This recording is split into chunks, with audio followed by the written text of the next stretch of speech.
If you've been thinking about getting serious with your money, like actually serious, now's the time. The Motley Fool is offering new members 50% off their iconic stock recommendation service, Stock Advisor.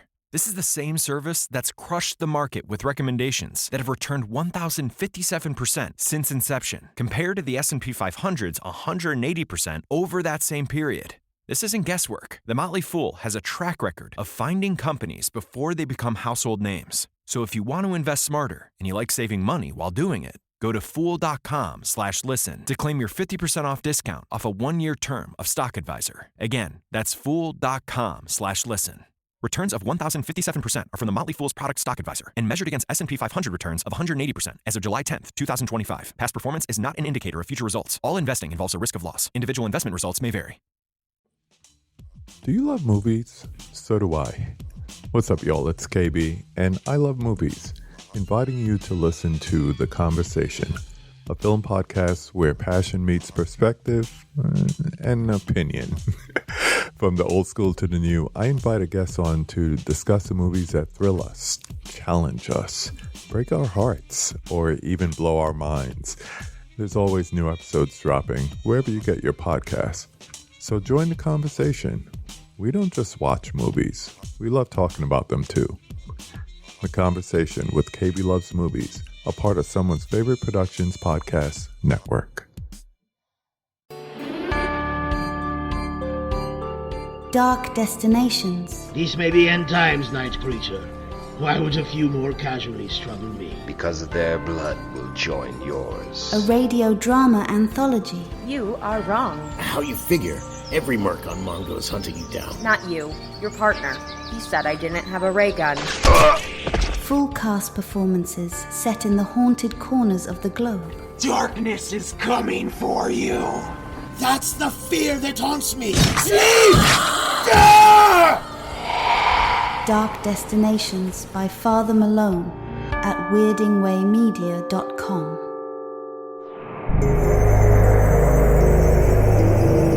Weirding Way Media.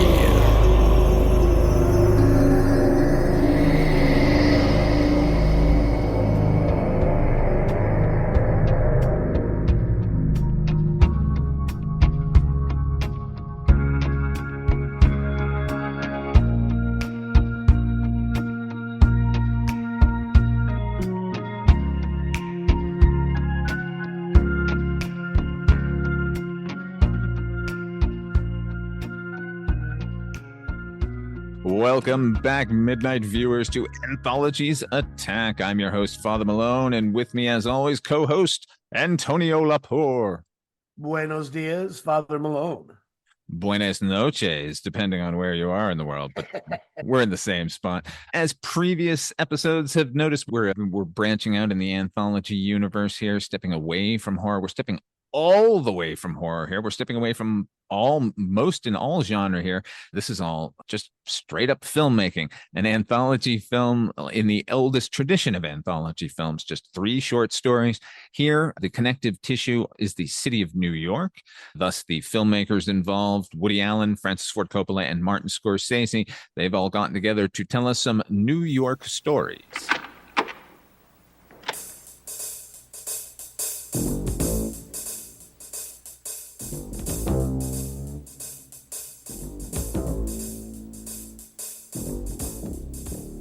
I'm 50 years old. I'm a partner in a big law firm. You know, I'm very successful, and I still haven't resolved my relationship with my mother. Zoe, I know this is difficult, but your father and I are trying a reconciliation. What? Look, I'm moving out. Where you gonna go? What can you afford? You don't want to sleep with me anymore? Hey, I'm a big boy. You don't have to go out in the street. We're still employer-employee, right? Taxi!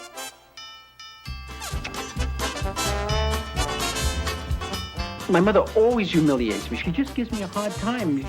She's always telling me that I look terrible. Hi, Mom. I hope we're not late. Hello. Hi, how are you? Gee, you look terrible. My mother did it again. Well, how do you suppose I feel with her out there calling me all those strange foreign names? What's a kurva, anyway? Oh, it's Jewish. For what? Well, nothing, you know, it's a whore. Hello, room service? Send up a room. Just kidding, it's me, Zoe. Well, you need a little bit in hot water. Maybe I can help, Pop. Zoe, what's going on? We're having a costume party. A big costume party. Got anything to eat? I'm taking a vacation. Zoe, you're exasperating. You are, Jewel. Zoe is 12 years old. Well, the more you should listen to her. I didn't go to Florida with a girlfriend like I told you. That was somebody else. That greasy-haired kid, you know, he's here to score and split. He left me, okay? Who in the right mind would leave you? He's just some guy. I think you have to go right up in his face tonight. Not him. Walking with me, you make an entrance with firepower. Why'd you make me do that? Listen to me. I love you.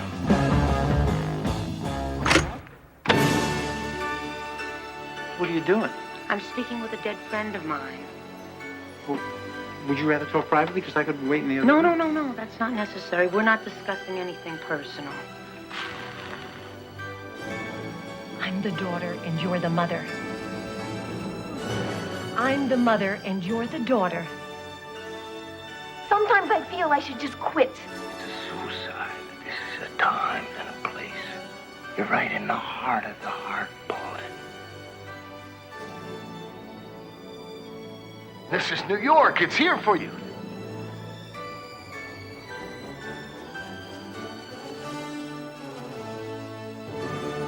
You know, his father was completely bald, too. I'm not completely bald. You will be.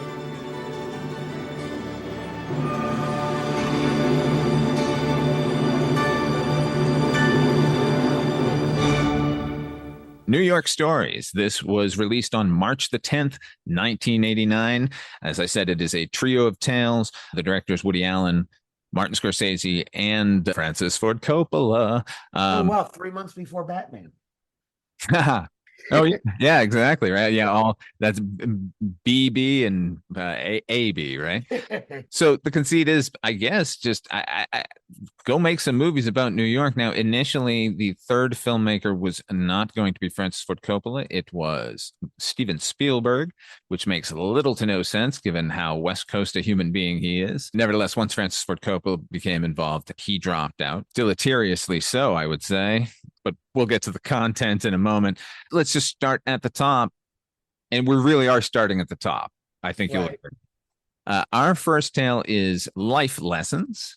This one is written by Richard Price, who was pretty much the hottest New York biographer during the 1980s. His novels Clockers.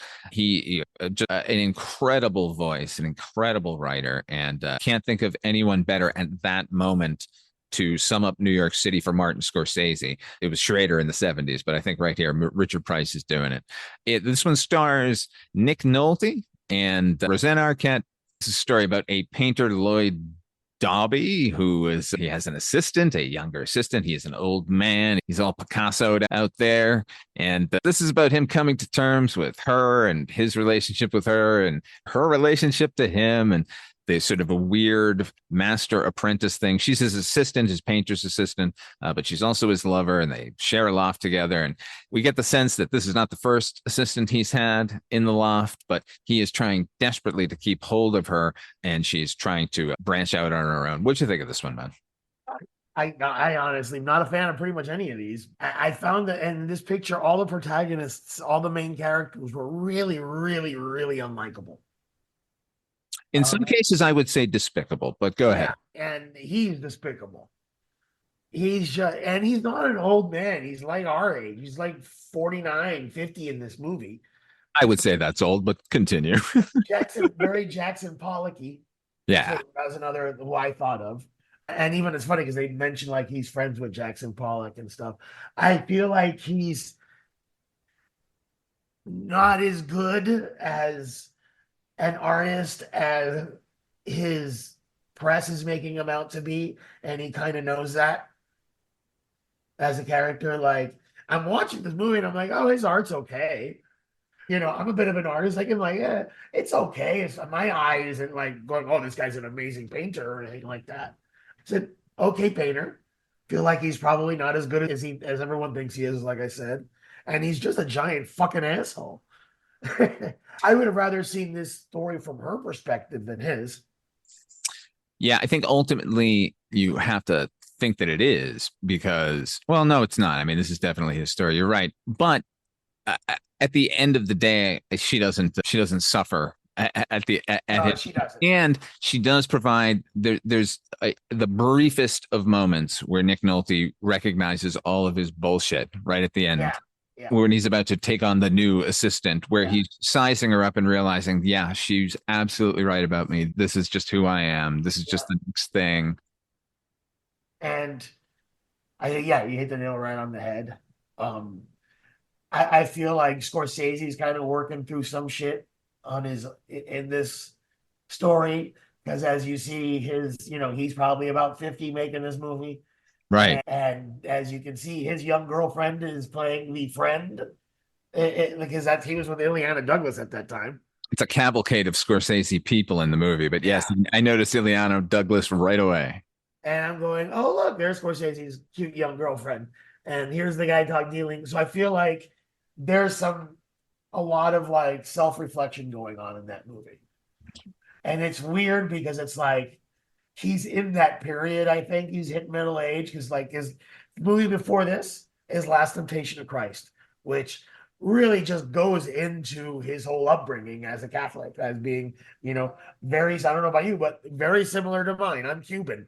I know what he grew up with, because I grew up with the same thing. I was an altar boy and all this stuff. I really liked the pageantry of it and all that stuff like him.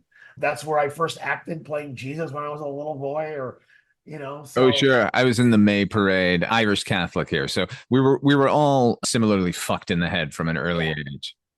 And so, but then his next movie, then he does this short piece where it's about this middle-aged artist dealing with, getting older and still liking young Tail.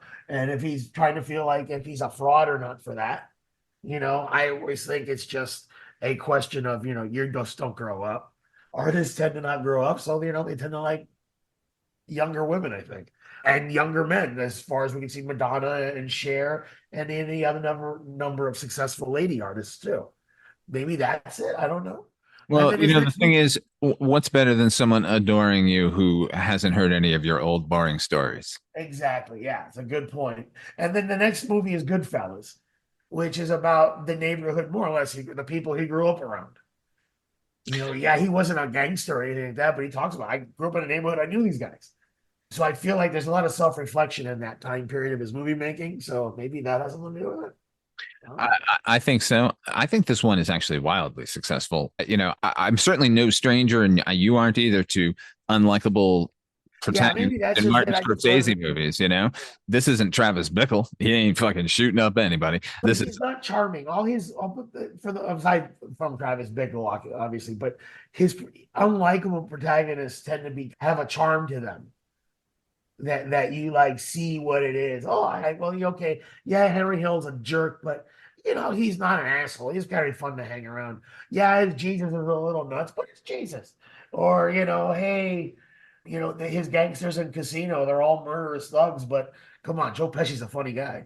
I want to double back to something you said earlier. This should have been told from Roseanne Arquette's point of view, 100%, because the story we're being told is not a new story.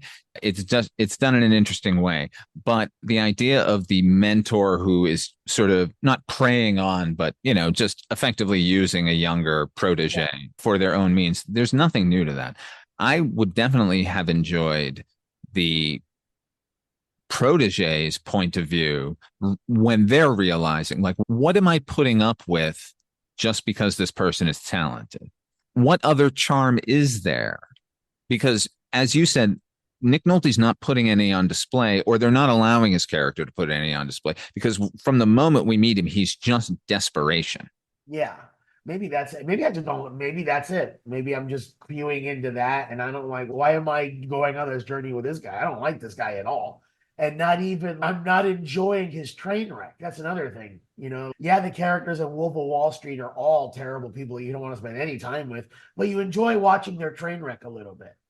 Oh, they're fun. I wouldn't want to be woven into their lives, but I would certainly sit across the room and watch them. Yeah, exactly. And here Nick Nolte's just that. Maybe if De Niro played this part, it might have played a little better. I don't know. Maybe I'm gonna believe De Niro more as a tortured artist in that time period than Nick Nolte. Maybe I just think Nick Nolte's an asshole. I don't know. I think it would have been worse if it had been, or actually, I think he would have played full into that desperation, and that's all we would have gotten. And at least Nick Nolte just seems a bit lighthearted. A bit lighthearted, yeah. I think this might be Quentin Tarantino's favorite Martin Scorsese picture because of all the time spent on Rosanna Arquette's foot. Oh yeah, which apparently is a foot double. Oh really? She doesn't have that cute little tiny foot? No, she specifically asked Scorsese if she could have a foot double, which he thought was ridiculous, but accommodated anyway. There you go. And Rosanna Arquette, I never found attractive until I saw this movie. She has a couple moments where she does this little smile. I'm like, oh, I see why she drove so many rock stars insane. Oh, it is that smile. Yeah, it's that smile. Had you seen After Hours before this movie? Oh yeah, After Hours is great. I haven't seen it in 20 years though. Maybe I should go pick it up and watch it again. You 100% should watch that again. I loved After Hours, man. I saw it like 3 times in high school. Like I thought it was the coolest movie. But I was always a big Patricia Arquette fan. You know, as a young man with movie crushes, I always thought Patricia Arquette was just. We're the dream warriors. Ain't gonna dream no more. or her in what was it in True Romance? Oh my God! Yes, Alabama Worley. Alabama Worley. Wow. Just perfection. That is a perfect character portrayed perfectly. But I get the Rosanna Arquette thing now. Finally, I'm like, oh, okay, I got it. And she was good, and I felt really just watching the movie. I just felt terrible for her. Maybe it's just, maybe if we're watching this in 1989, we're going to look at it differently. It's 35 years later. We're as men, we evolved a little bit socially, and I think we might be able to look at things differently and recognize, ugh, he's being gross. But here's another thing though too. Hey, I've dated younger women, not a 30-year age gap, but 10, 12 sometimes is the most. And those younger women will drive me nuts. Well, I guess the idea is that here that she's just really going to talk about art and you. Yeah. Well, the younger woman driving him nuts is because he had nothing to talk to her about, probably more than anything. There's no common ground there, so he's just talking at her the whole time. And but what are your cultural touchstones with a 30-year span? Yeah, it's ridiculous. 0, I would say. Yeah, for me, speaking of boyfriends and girlfriends on screen, Peter Gabriel shows up unannounced and so did Debbie Harry. Oh, yeah. That whole scene, Steve Buscemi, it should be noted. Yeah. Playing a performance artist, playing what, he wrote the monologue his character is giving. Steve Buscemi shows up as a performance artist that he's the man that Rosanna Arquette has been carrying on an affair with, but now he's dumped her. So now she's stuck back with Nick Nolte and just the handsome, dashing performance artist, Steve Buscemi. Yeah. And his performance is great. Now, it's my understanding that around New York at that time, he and Mark Boone Jr. were basically performing little 2-man shows, like with monologues they would write that morning and such. Oh, okay. That's cool. Yeah. Part of the whole, New York underground scene. I did think that, a performance in an abandoned subway tunnel was interesting. With those lights and everything. Yeah. This segment looks great. Yeah, it does look great. And is it Bauhaus filming it? Was he the DP on it? No, this is Nestor Almendros. Oh, wow, because it looks like a lot of those camera moves that Bauhaus was using in Goodfellas are in there. Like, that's every time I watch a Martin Scorsese movie, just all his static shots are floating. So that camera is constantly moving. Yeah. So I'm wondering if he's using like the same crane guy or the same Steadicam guy then maybe. Because there's that thing where there's a pan around Nick Nolte to her or something. It's an over the shoulder switch and it's done with that, but it's done like on a crane and it's that very deliberate thing you'll see in Goodfellas all over the place and in Casino too, which is again they're I guess 2 different DPs there too, so maybe it's the same crane guy or something. That's this Scorsese kind of like it, and that push in that he does. It's all there, and it's weird because this guy's talking about art, but he's still shooting it like Goodfellas. And I love anytime a filmmaker gets to do like an anthology or a short film or something, I always appreciate where their indulgences are, because they will always have some cinematic trick in their mind from when they were kids that they've never employed. In this case, it's irising. Oh yeah, he loves that. He uses the iris more now. He's been using it. Is this where he first started using it here? I'm sure there may have been a shot I'm not aware of before this movie, but this is wall to wall iris. Yeah. For me, I like iris. I like the Star Wars iris and the wipes a lot. Those are like, for me, what I like a lot. And I'm a big Dissolve fan. The short I'm working on, I've got a Dissolve is 30 seconds long because I just love that. So yeah. Yeah, and I think you're absolutely right on these shorts. The folks get to experiment a little bit and try new things and play with stuff. Yeah, because the Coppola segment is really inventive too. Yeah, he's trying stuff in there. I think. Well, that's a whole nother conversation. I still want to talk about Scorsese a little bit more. Overall, I really enjoyed this one, and it made me hopeful for the following two stories. But at the same time, if I never hear Procol Harum's Whiter Shade of Pale again, it was an amusing song at one point. I just don't, it's enough already. There are some songs that that's enough. Put them away now. You know, when I'm watching this segment specifically, I imagine some like Gen Zer going boomer nonsense. That's when it was so boomery, this movie, with just the soundtrack and the whole thing. I don't know. And maybe that's it. This might be just a thing where that was the song he was listening to all the time. And let's just put that on the soundtrack. Because, and I'm not saying it's not appropriate for that character and in this situation, in this film, but Jesus Christ, you're right. To me, not even the younger generation, I'm just like, this boomer bullshit. Get it out of the way. Martin Scorsese, you put Devo in the Casino. Yeah, I also think that may be a budget constraint too. This is the coolest classic song that we could afford that would fit this ex-hippie guy, you know. We can't afford the Rolling Stones for this movie. But he has Bob Dylan there. Like every time he's furiously painting, we get some How Does It Feel by Bob Dylan. Oh yeah, it sure does, huh? And it's a live version. It's really good. He paints furiously. So the Procol Harum is the artist inspiration, and Bob Dylan is his actual artistic motion. There you go. But the way it wraps up, I did like the ending a lot. Because I like the cyclical ending to it. Like this is just who he is. He figured it out. He's just gonna do it again, and you're like, oh, what a scumbag.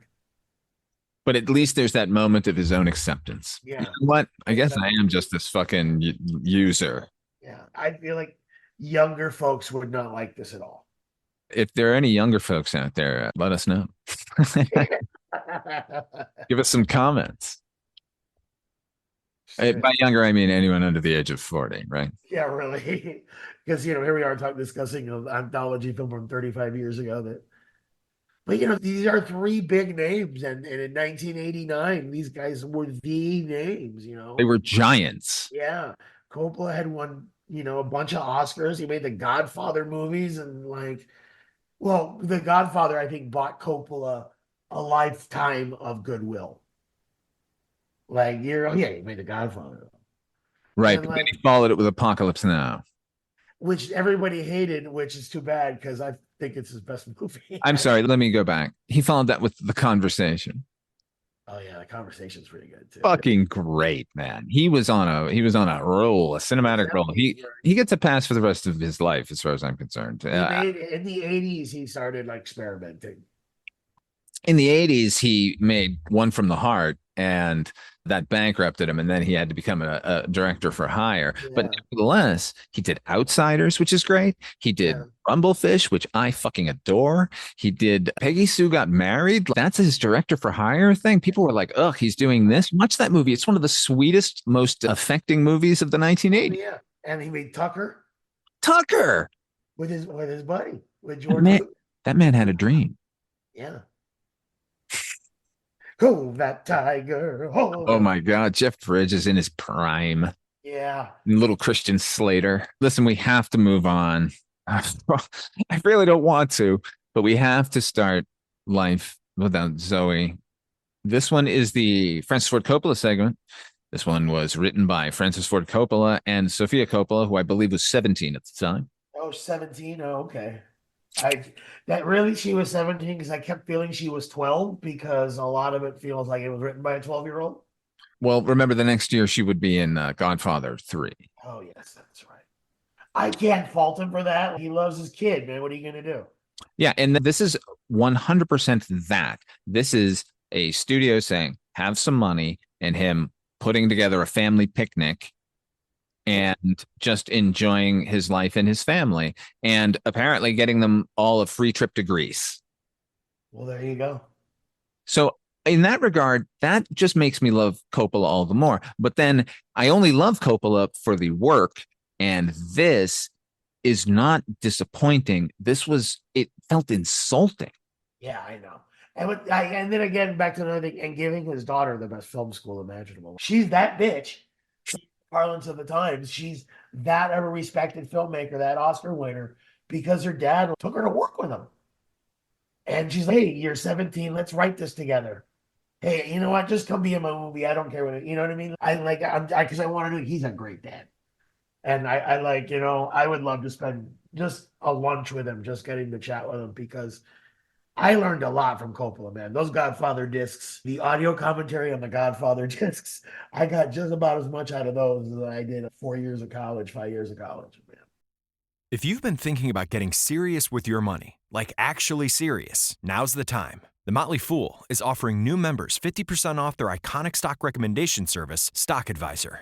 This is the same service that's crushed the market with recommendations that have returned 1,057% since inception, compared to the S&P 500's 180% over that same period. This isn't guesswork. The Motley Fool has a track record of finding companies before they become household names. So if you want to invest smarter and you like saving money while doing it, go to fool.com/listen to claim your 50% off discount off a 1-year term of Stock Advisor. Again, that's fool.com/listen. Returns of 1,057% are from the Motley Fool's product Stock Advisor and measured against S&P 500 returns of 180% as of July 10th, 2025. Past performance is not an indicator of future results. All investing involves a risk of loss. Individual investment results may vary. Hello and welcome to Tumbleweeds and TV Cowboys. My name is Hunter. In this podcast, I'll be joined by a different guest each week to discuss a classic Western movie or TV show. I've been a fan of classic Westerns for as long as I can remember, and in recent years, they've become very nostalgic for me. I love the aesthetic, the tropes, and I love seeing different filmmakers' takes on them. At their best, they're incredibly entertaining, rewatchable, and some of my all-time favorite movies are Westerns. We'll mostly focus on Western movies made in Hollywood, but we'll also be covering spaghetti Westerns, and one thing I'm very excited to get into are Western TV shows. I've got some amazing guests coming on the show, film professors, historians, and podcasters. And Tumbleweeds and TV Cowboys is part of the Someone's Favorite Productions podcast network, and many guests on the show will be from other shows on the network. Thanks for listening. If you've been thinking about getting serious with your money, like actually serious, now's the time. The Motley Fool is offering new members 50% off their iconic stock recommendation service, Stock Advisor.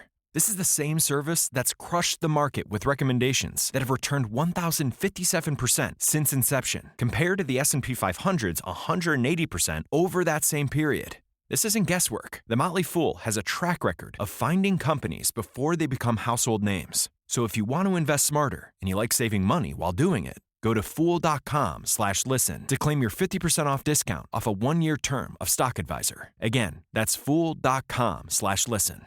Returns of 1,057% are from the Motley Fool's product Stock Advisor and measured against S&P 500 returns of 180% as of July 10th, 2025. Past performance is not an indicator of future results. All investing involves a risk of loss. Individual investment results may vary.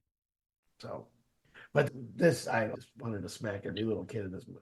Okay, so here's the plot. Effectively, this is a, let's say, inspired by the Eloise books of the 1950s. That was a little girl living in a penthouse of the plaza in New York. And in the New York that we get here is sort of from the 1950s, because at that time, like a little affluent girl could probably be protected by and guided by doormen and, butlers and the general populace of New York. This is made not molested by that creepy homeless guy that grabs her in the... Yeah, or just spirited away by the cab driver, or any of the crazy 1989 actual perilous situations that this character puts herself into. But the plot is she's living effectively by herself. Her father is a famous flautist. Her mother is an actress, performer, dancer. Who knows? They're both parents are absent. She's living her rich, affluent life, going to a rich, affluent school, throwing parties for rich, affluent boys. I was so sickened by the rich affluence, I gotta say. The whole movie was just about, each movie was about a rich ass, each little segment was about a rich asshole. Because, you know, I don't know any artist that makes that kind of money that Nick Nolte was making in that thing where he owned the building. The fuck artist owns a building? And you know, so he's the rich asshole there. This here, rich asshole little girl with her rich asshole little friends, and then the third one, rich asshole lawyer who works for a Manhattan advertising firm, who's a lawyer for a Manhattan advertising firm or whatever he is. So three rich, affluent, out of touch motherfuckers. Sorry. Yeah, for giving us, we're given three potential stories to sum up New York City in 1989. Did nobody have Spike Lee's phone number? Because he could have done one, and it would have been like, yo, this is what people in New York actually live like. And this is also the same year that Do the Right Thing comes out. There you go. There's no question, if you want a New York story from 1989, which avenue to take. It's straight to Radio Raheem, man. Do the Right Thing's a fucking masterpiece. You know, absolutely. I watched it again like a year ago, and I'm just like, oh my God, this movie is so fucking good. How is this not a Best Picture nominee? And that, oh, okay, well, obviously I know why, right. but still, it's amazing. I remember being a kid and Kim Basinger coming out to list the nominees for something, and her taking time out of her speech to shout out how good Do the Right Thing was. I remember just a lot of controversy when the movie came out because of the ending of the movie, because it was an unresolved ending. And I'm like, but life is unresolved. And he was making life. He's here. My art is showing the world that I grew up in, the world that I live in. I remember seeing Mr. Lee like defending himself on one of the late night news programs, saying like, I'm sorry it didn't end with everybody linking hands and singing We Are the World, but that's just not where we are. That's, you know, the dichotomy of cinema in 1989, which is, you know, I guess that's around the year where I had, you know, sexual awakenings, but I had cinema awakenings. That's around the time when I started paying attention, I guess, as a film goer and future filmmaker. But the dichotomy, you look back at that year, the two most important movies of that year are Do the Right Thing and Batman. And you can't get a more opposite view of urban life with those two movies. Like, and you're right, because Batman ties up nice and neat, and the rich hero saves the day. As much as I love Batman, and we all know I love Batman, but like the movie starts with Batman effectively beating up two homeless men. Two homeless men who are clearly addicted to something and cracked out too, because they just look like, ugh. Yeah. But that's movie Batman. Movie Batman is a jerk. Movie Batman blows up people, and movie Batman beats up homeless guys. Real comic book Batman would have given those homeless guys jobs at Wayne Tower, at the Wayne Foundation or something. And he was like, here, you take, you know, might have smacked him around a little bit, and then give him a lesson like, hey, this is how you can improve your life. Batman is there to beat up super criminals. He helps poor people. But anyways. Antonio, you know what else was going on in 1989? What else? Life Without Zoe. Life Without Zoe. How are we continuing? How are we getting by? Life had no Zoe in it. You know, if you look up the word precocious. My goodness. Every little motherfucker in this movie was precocious. You know, I was starting to sound like Bernie Sanders a little bit, going off on like the Rich Hassel tangent. But like, these characters really are little shits. The little chic boy, and oh my God, and everybody speaks like they're 48 years old. And here's what I enjoyed in this segment: the opening sequence where she's being awakened by her butler, who's played by Don Novello, the great Don Novello, as a fellow fake man of the claw. He's Father Guido Sarducci from Saturday. He should have played it as Father Guido Sarducci. He basically did. He's doing the accent. He sure is. And he was always a welcome presence. And here, like, it made me wish he was in more dramatic stuff, because he's great at it, and he's so charming that the thought of an entire segment of this guy and this girl sort of doing something in New York, their New York story, was very appealing.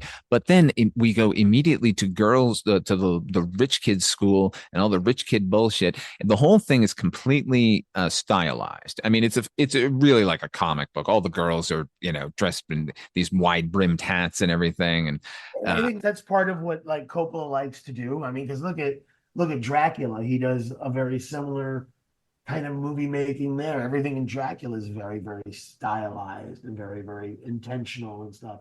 But it plays in Dracula. It doesn't play here. No, it doesn't play as well here.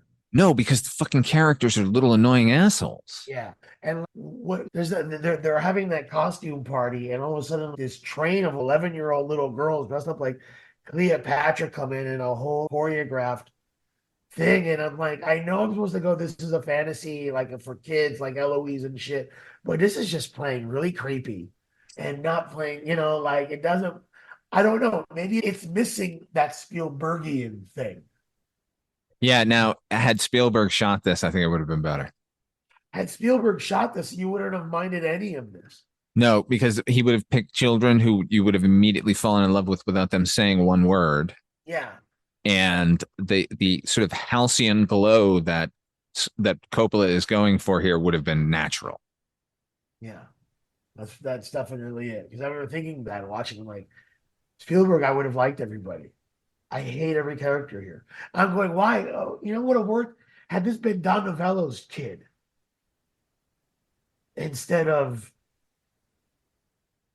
the rich little asshole. Yeah, the little rich little asshole had the butler's little girl get stolen gotten a hold of the Tear of Allah or whatever the hell it was. That Shiraz. Yeah. The mystical land of Shiraz, the delicious Australian wine. Is that lady the Sheikh's wife, the aunt? Is that a lady from For Your Eyes Only? You're goddamn right. It is Carol Bouquet lighting up the screen. When I saw those eyes on that face, I'm like, oh, hey, I know that. I know that lady. So there are some charms in this episode, but not really. No. And I just want to yell at the actors, at the kids while they're filming it. There's a shot where they're doing like the little press conference with the kid. And like the little girl's got the camera, and the girl's pointing the camera, and the guy is pointing like the prop camera. She's pointing it like 100 feet away from anybody talking, and I'm just like, oh, come on, man. What I liked in that scene was you can control the area you're in, but you can't really control boats because there's a bunch of people in the lake behind them who are clearly just staring at the camera. Look, they're making a movie. I feel like he probably let Sofia direct that scene. Well, he let her create the opening title sequence. Oh, yeah. Which I thought was neat in that we only got everyone's first name. Yeah, I liked that too.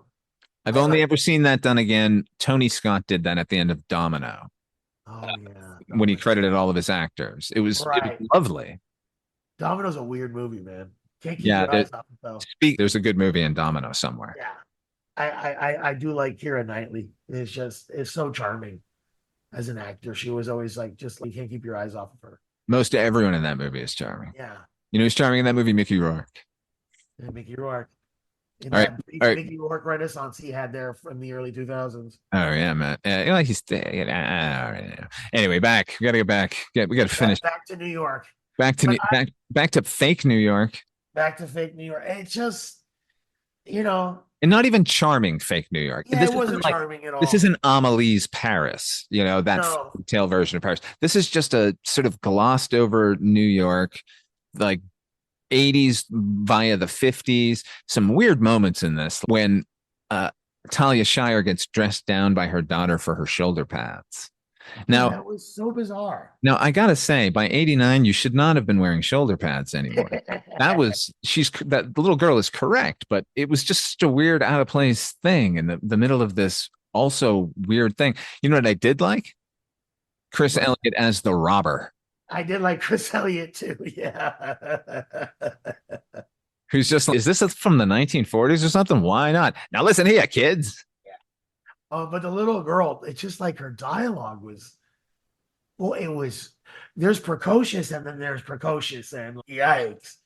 And I know that they pointed out oh, you're not the mom. I'm the mom, but still, it doesn't. Like, where Precocious works, where it plays really well, is Manny on Modern Family. That little kid is a precocious little fuck. And he drinks his tea to this, and he always speaks like a 48-year-old, but everybody's always giving him shit for it. People comment that they know he's annoying with it. Like, it's part of the character, and it works, and everybody plays off of it. Whereas in this, everybody's just kind of precocious, and they're allowed to be like that and not be because if I talked like that, my sisters would have given me all manner of hell. My mom would have been like, "Déjate de comer mierda," which translates into English, "Stop eating shit," which is a Cuban way of saying, "Stop being an idiot, you moron."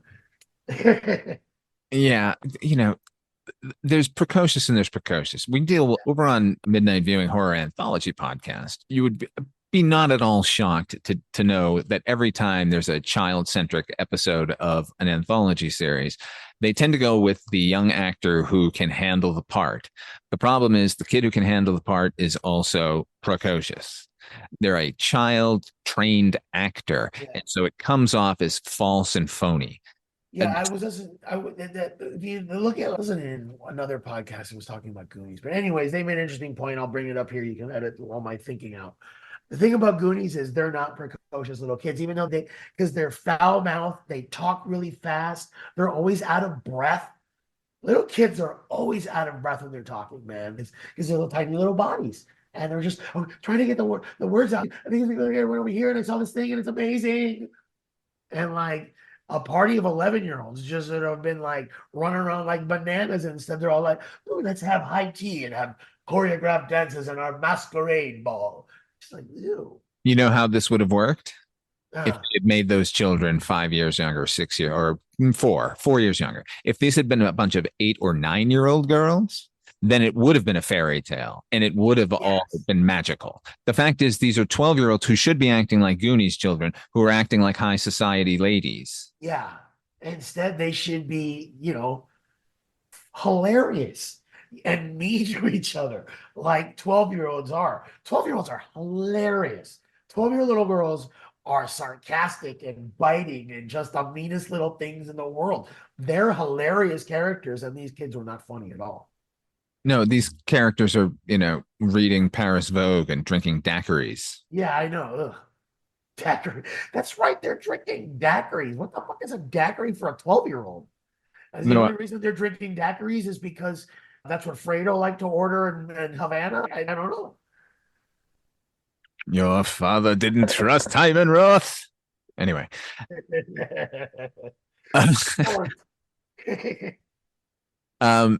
Oh, by the way, I think was the homeless guy he was Frank Pentangeli or whatever the fuck that guy's name is from Godfather 2. Oh, was it? They're over here drinking champagne cocktails. Hold on. I think that was the homeless guy. That's why I love this town. She's why I love it. I'm looking. Yeah. I've just spoken about him on a different podcast, and now I cannot remember his name. So I'm going to have to cut all this shit out, but I'm hoping you're right here. Life Without Zoe. Heather McComb, James Keane. He's got a crazy Italian name. I know that. Is it Steve Buscemi? Sounds like Steve Buscemi. Right? No. I can't find the homeless guy listed. Well, doesn't really matter. I do think I also noticed If you've been thinking about getting serious with your money, like actually serious, now's the time. The Motley Fool is offering new members 50% off their iconic stock recommendation service, Stock Advisor. This is the same service that's crushed the market with recommendations that have returned 1,057% since inception, compared to the S&P 500's 180% over that same period.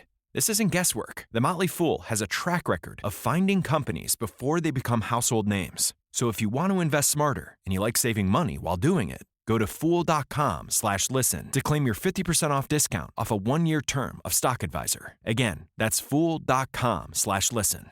Returns of 1,057% are from the Motley Fool's product Stock Advisor and measured against S&P 500 returns of 180% as of July 10th, 2025. Past performance is not an indicator of future results. All investing involves a risk of loss. Individual investment results may vary. You're wrong. It sounded the same.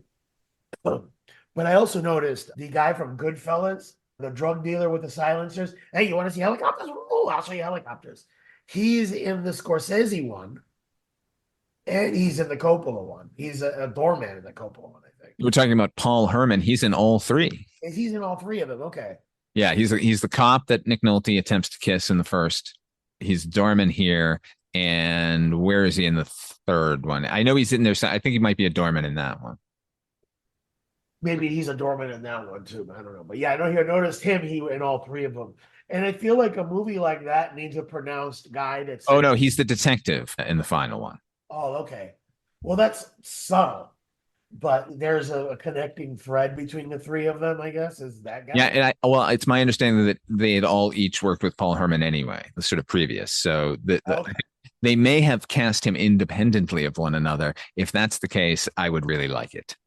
That would be awesome. There is a finite number of movie working actors anywhere you go. I mean, they're just going to keep popping up again and stuff. Plus, if you like them and they worked out for you, why wouldn't you get them in again? I just got eligible for my SAG card. I might start auditioning for stuff. Yeah. Yeah. All right. That's the less said about Life Without Zoe. I can live without Life Without Zoe. Yeah. And we're going to. Oh, you know what? I did want to point out one other fella here. The gallery owner in the Scorsese episode is Patrick O'Neill, who we've covered on Midnight Viewing Night Gallery. He's in season 2, episode 4, A Fear of Spiders. You can go check that episode out back in the feed. We love Patrick O'Neill. He's good here. I mean, he wasn't really given anything to do other than be a priggish old gallery owner, but he's great at priggish. I feel that's right. But you know what? One more thing on Zoe is I do think Coppola, again, working with the family. The family thing, I think, is what's neat about this is, hey, I'm going to write this movie with my kid and I'm going to kind of show her the ropes a little bit. That's neat. I don't like the movie, but I like him and what he did. Oh, yeah. And I'm going to employ my dad and yeah, too. Yeah. And my sister who looks great in it and is really warm as the mom. I feel like I didn't see enough of Talia Shire growing up. Like every time I saw her in something, she's great. And I feel like I would have liked to see more of her. She's ill-served here, but it is good to see them in the context that you're describing, which is as a Coppola family reunion. This movie works great. Oh, and the guy who plays her dad, he's the slimy European guy in a lot of stuff. That's Giancarlo Giannini. Yeah.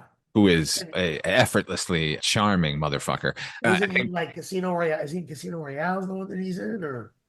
I believe so. I'm trying to think of. I remember him mostly from Pret-a-Porter. Oh yeah. Yes, he's in Quantum of Solace. He was on Man on Fire. He's in Casino Royale as well. Yeah, he's great. I love him. But yeah, it shows up briefly as her dad, just to complicate things. Anyway, I don't want to talk about the story anymore. Play my flute. I'm not going to recommend this segment at all. I'm going to, in fact, discourage. So now we go move on to Woody Allen. Oh, it's a bundle of ticks. Okay, here's the premise is clever, right? It's henpecked Woody Allen. It's just Woody Allen, and he has to deal with his mother, who's always embarrassing him. Takes her to meet his fiance's kids at a magic show. She's volunteered to be the assistant in a magic trick and disappears. Later, reappearing in the sky, where she now can embarrass him to everyone in New York City, nay, the world. So this is what his greatest fear writ large. Everywhere he looks, his mom is just floating up there. What are you doing down there? What was his character's name? Woody Allen played Sheldon Mills. Sheldon Mills.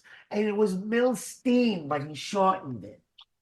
That's Mae Questel as mom, Betty Boop herself. This is her best role in decades and decades. And I would recommend anyone watch this segment if you've only experienced Mae Questel as a flatulent grandma in National Lampoon's Christmas Vacation. It's kind of an ignominious end to her film career. She's great here because she takes the usual sort of hectoring mother character and makes her genuinely sweet. Yeah, it's a very weird dynamic. It's very, I don't know. I hate him in this a lot. I lost my mom a few years ago, and I would give anything to listen to her bitch at me again. So like I know it's the whole point. He's there, he has to appreciate his mom and stuff. And this is probably the most charming one of at least of the three. I'm not a big Woody Allen fan at Nor, all. nor I. I mean, I appreciate what he did, and I appreciate the sort of the new dynamic of what like a romantic leading man could be in cinema. And he's always been clever, and he's always had good visual instincts in his films. Nevertheless, You really only need to see Annie Hall. that was it. I'm good. And there are charms to each of them. Nevertheless, I think Mighty Aphrodite is really funny, actually. Yeah. My Everybody wasn't bad. But he's a creeper and he's a weirdo. I don't think you like him. That Manhattan. I remember going to watch Manhattan when I was a young guy and going, it's about a 40-something-year-old guy and his 17-year-old girlfriend. I'm like, ew. Yeah, a Stardust Memories, right? Right. All his movies like always have that thing going on. And I guess that again carrying over that first thing, maybe it's just, guys like it would have been okay. It would have been a nice sort of bookend to life lessons if Woody Allen had been courting a younger girl, and that was the problem mom had. As it is, it's just Mia Farrow. Yeah, it's just him courting Mia Farrow, yeah. Which I guess would annoy any mom, I guess. I don't know. Mia Farrow's pretty bland here. Yeah, I know she is. And I was always more of a Diane Keaton and the Woody Allen leading ladies. Diane Keaton, Annie Hall's a great movie.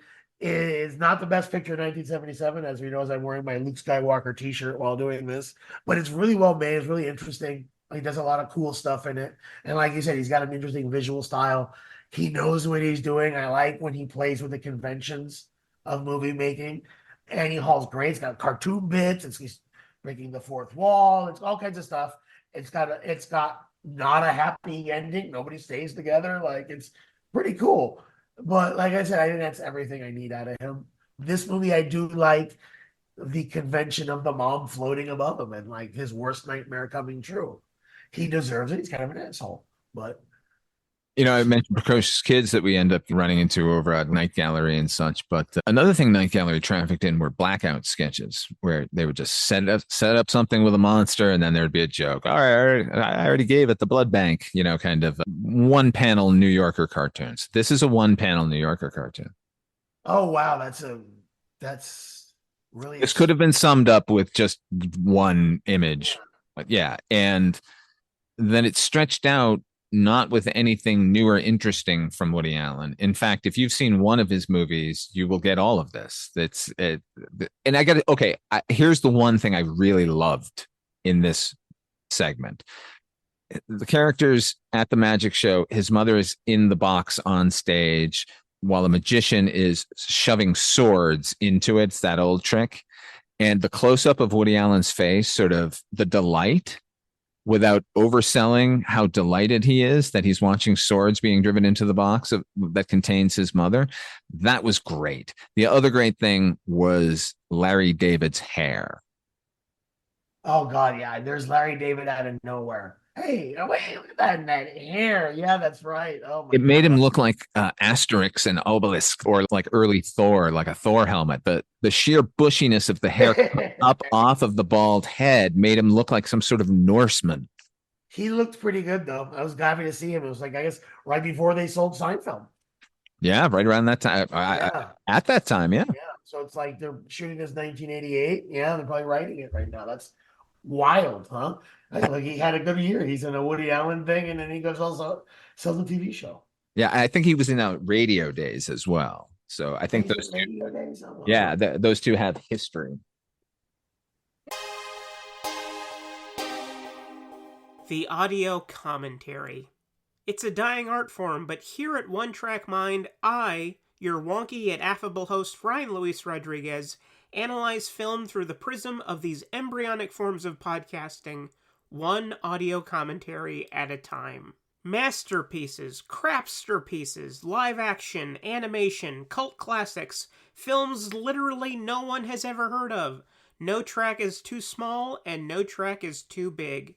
Join me and my guests from the entertainment world as we keep these features alive every other Tuesday. Hey, who else is going to discuss Bill and Ted's Bogus Journey one week and Citizen Kane the next? Us, that's who. Sure, you have to put up with my voice, but there's a certain give and take in this industry. That's One Track Mind, part of the Someone's Favorite Productions family and available wherever you get your podcasts. Yeah, and then he starred in something later, too. Yeah, it was like 2007, I think, something. Yeah. Can't remember the name of it. I should remember the name of it. It's going to, no doubt, better than Oedipus Wrecks, which is the name of this segment. Like I said, I don't really know how to even criticize or discuss the movie past it should have been 30 seconds long. Yeah. Because I don't need to hear sing, sing, sing again, you know? I mean, look, I guess seeing Mae Questel being sort of effortlessly charming while they've posited her as some sort of villain is really funny. It was nice to see Julie Kavner in a non-Marge role. Non-Marge role with a really pleasant smile and very warm. I liked her character. You know, but very kind of manic pixie girl, I guess. And it was, you know, you've only got a few minutes to deal with her, but I liked her performance a lot. It's another actor that all you know her about is really Marge, but she's a good actor. I would have liked to see her more. She's played a lot of Friends too, like Meg Ryan Friends a lot. Yeah, exactly. Yes, and of course, you know, Tracy Ullman's show she was really good on. Oh, yeah, Tracy Ullman's show, yeah.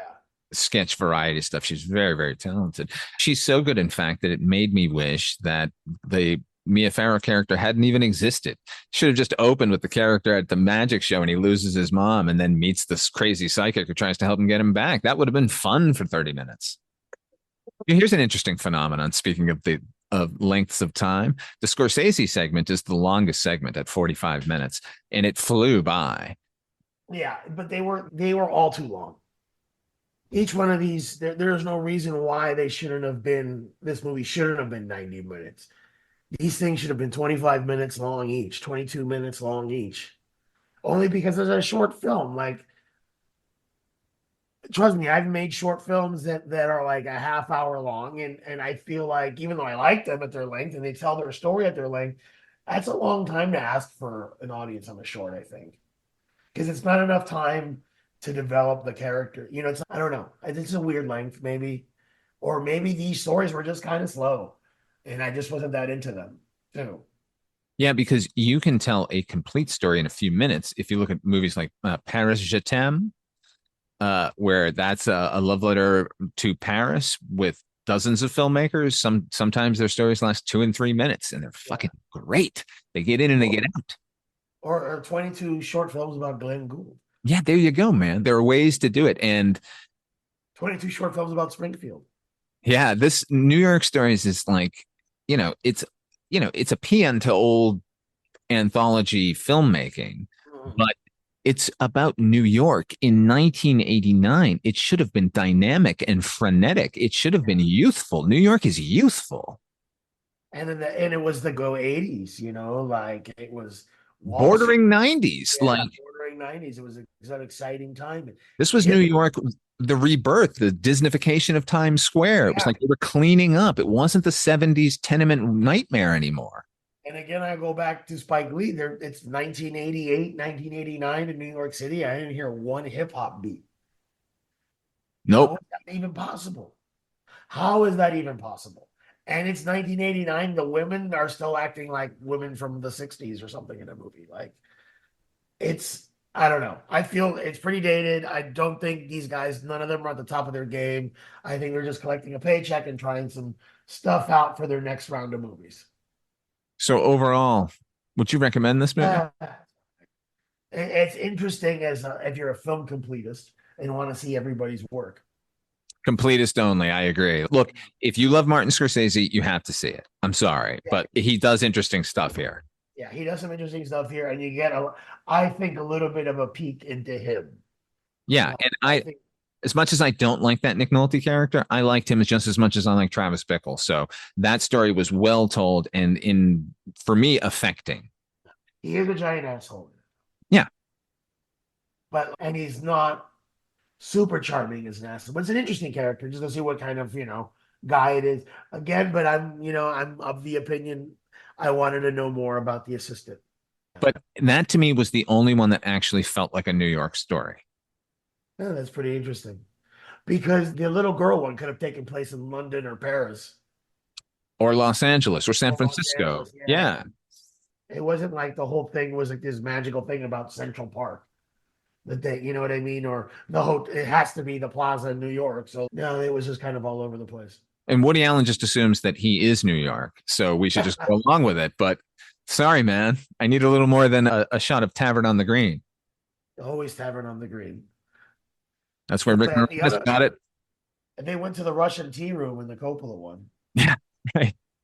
All the bygone eras on display. display. There was nothing about the Yankees or the Mets. There was nothing about, Times Square. There was nothing about Harlem. There was nothing about, things that make New York special. There's nothing about NYU. Martin Scorsese could have made a movie about an NYU film student. I would have liked to have seen that. Youthful touch was one of the children has in the Life Without Zoe segment has a folding fan that she's using, and it has Keith Haring designs on it. That stuck out to me right away because everything else felt so old fashioned that seeing Keith Haring made it immediately current, although current from fucking 40 years ago. And again, I don't see one Puerto Rican person or one black person in this movie. And I'm just like, nobody's ever been to New York. New York is a melting pot. All these wonderful cultures mixed into one. And then this is about these three rich white people. Well, there it is. All right. Until next time, where can people reach you if they're trying to find you, Mr. Llapur? You can find me at Swamp Media Group on Instagram and Threads. You can catch us at swampmediagroup.com or spacedetectivemovie.com. As for me, you can check out everything at weirdingwaymedia.com for the content, including Midnight Viewing here. Now, listen, we've got Midnight Viewing, the horror anthology podcast. We've got Midnight Viewing Anthologies Attack. And now, my God, we have a weekly. We have Midnight Viewing Weekly Roundup. That one is hosted by me and the gorgeous and thoughtful Ripley, my pug. So you're going to be hearing about current events and stuff over there, less anthology, more actual things that people can get in an easy manner. Anyway, thank you all for joining us here at Midnight Viewing Anthologies Attack. Thank you very much. And I will say this before we go. I think the Xenomorph would have never stood a chance against you or Ripley. That's true.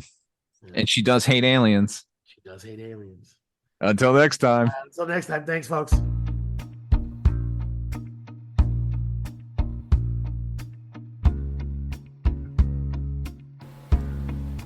Midnight Viewing Anthologies Attack is a proud member of Weirding Way Media. Our theme song was composed by HP. If you want to hear these episodes early and commercial-free, go to patreon.com/FatherMalone.